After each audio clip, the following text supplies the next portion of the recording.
Okay guys, here we go. We've got it in primer. Guys are doing an amazing job.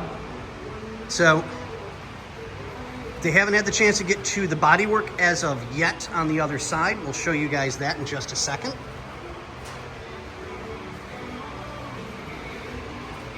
Okay. There's our multiple holes there and our bad spot there. They're not going to touch that because everything got put into bare metal so quickly. You have to get it into primer to protect it so that you stop flash rusting. And then the two color cards that we have.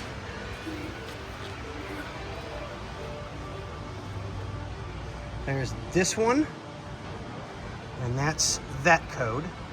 There's this one, and that was done with the camera. So I already have pictures of those to go next to the car. And we'll get pictures off to you, and you can make your choices to which one. But, okay guys, we'll let you go, and we'll see you on the next one.